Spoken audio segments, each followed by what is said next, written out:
ഞാൻ ട്രിവാൻഡ്രം കോർപ്പറേഷൻ്റെ മേയറായിരുന്ന ഇപ്പോൾ 5 വർഷക്കാലം, ഈസ്റ്റ് മണ്ഡലം MLA ആയിരുന്നു ഇപ്പോൾ 5 വർഷക്കാലം, 10 വർഷക്കാലം നിയമമണ്ഡലത്തിൽ MLA ആയിരുന്നപ്പോൾ.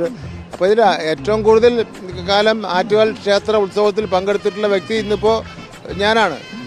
അപ്പോൾ അതുകൊണ്ട് എനിക്ക് പിന്നെ ആറ്റുകാൽ ക്ഷേത്ര ഉത്സവം നടത്തിപ്പുമായിട്ട് ബന്ധപ്പെട്ടുള്ള സീനിയോറിറ്റി ലിസ്റ്റിൽ ഞാനാണ് അടക്കുന്നത് ഒന്നാമത്. കാലം കഴിഞ്ഞ് നേരം വെളുക്കുമ്പോഴേ തലസ്ഥാന നഗരം ക്ലീനാണ്. കോർപ്പറേഷനിലെ ശുചീകരണ തൊഴിലാളികളാണ് പതിവ് പോലെ ഇത്തവണയും ശുചീകരണം പൂർത്തിയാക്കിയത്.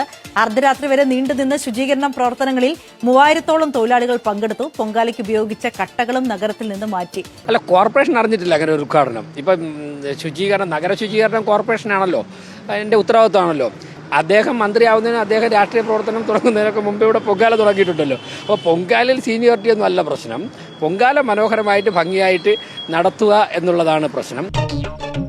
സാരില്ലടാ, നീ എവിടെ പരിപാടി അവതരിപ്പിച്ചാലും ഇത് തന്നെയാണല്ലോ നിന്റെ വിധി.